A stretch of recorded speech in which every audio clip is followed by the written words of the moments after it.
And some of us waking up to some very isolated showers here this morning, even a rumble of thunder in some of our northwesternmost counties. That coverage is going to be increasing, though, as we get into this afternoon. Temperatures, though, really not going to be increasing a whole lot once we get on the other side of about 10 and 11 o'clock as some of those storms start to move back into mid-Missouri. Latest look at Rain Tracker. Again, as we get into 11 o'clock, that's when I think that coverage is going to start to fill back in, and we'll be dealing with some off and on heavy rain in some spots here into the early afternoon, into the evening hours here for our Tuesday. And latest look at Rain Tracker, again, picking up on that idea.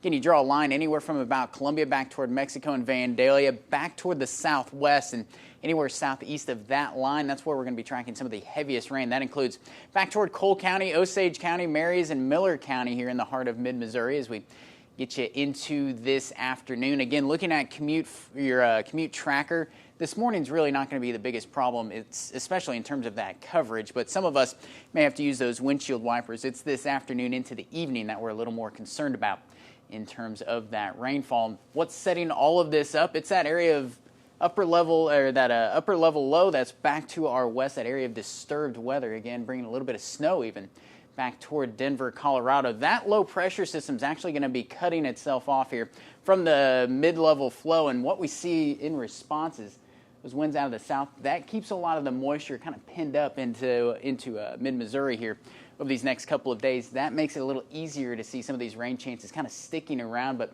looks like we may be able to avoid some of the worst of this. That may be back to our west, back into Kansas and Oklahoma. And then that system kind of gets its act together by Saturday and starts to work its way through the upper Midwest, and that'll give us another shot at some rain. Here's how Future Track has this all playing out. And again, you see pretty widespread rain today. That's going to be the problem. But by tomorrow, a lot of this is going to start to thin back out and then try to move back to our north and west here. And some of that those areas of heavier rain back toward Kansas. And that trend even continues into Thursday is what it's starting to look like by Friday. Maybe some better rain chances trying to move into some of our western counties. I think our best rain chances aside from today going to be waiting for us as we get into this weekend on Saturday. So something to be mindful of if you have any of those outdoor plans this weekend, especially Saturday, Sunday. Looks like we can save things here, at least one nice day as we get into this weekend. But by and large, again, hard to complain about this a whole lot. We could use a little bit of rain around mid-Missouri and at least trying to move it out of the forecast Wednesday and Thursday. Some decent opportunities to get out there and enjoy those mid to upper 70s as we get into the middle of this week. But going to be looking at some more rain chances returning as we get into this weekend.